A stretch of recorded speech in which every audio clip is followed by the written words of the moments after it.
सुदूर दक्षिण के यह तीन साम्राज्य चोल, चेर और पांड्य अपने प्राकृतिक संसाधनों और विदेशी व्यापार के दम पर काफ़ी समृद्ध थे और ताकतवर भी हो गए थे। वे मसालों का व्यापार करते, रत्न का व्यापार करते, हाथी दांत का व्यापार करते।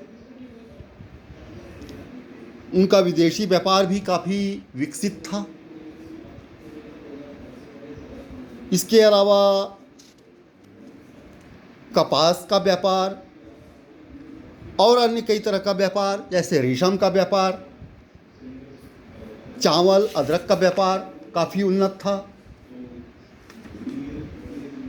और इन सब व्यापारों से वे काफ़ी लाभ कमाते और सुदृढ़, शक्तिशाली और संपन्न हो गए थे। स्थानीय और सुदूर दोनों तरह का व्यापार राजकोष के लिए बहुत ही महत्वपूर्ण स्रोत था।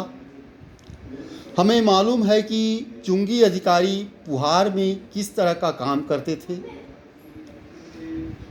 जो सौदागर माल लेकर एक जगह से दूसरी जगह घूमते रहते थे, उनसे भी पारगमन शुल्क वसूल किया जाता था।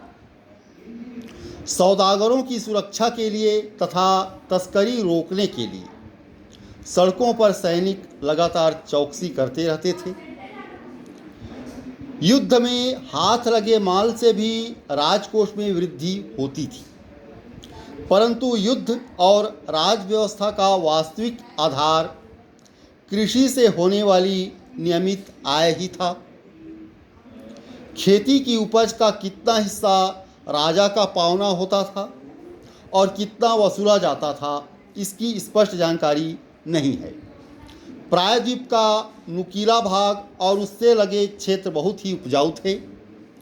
खेतों में धान, रागी और ईख की उपज होती थी।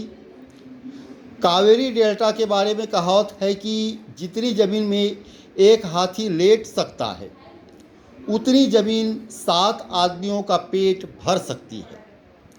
इन सभी के अतिरिक्त तमिल प्रदेश में अनाज, फल, गोल मिर्च और हल्दी की उपज होती थी। ऐसा प्रतीत होता है कि इन सभी उपजों में राजा का अंश होता था। स्पष्टतः किसानों से वसूले गए करों से राज्य एक मामूली सेना रखता था।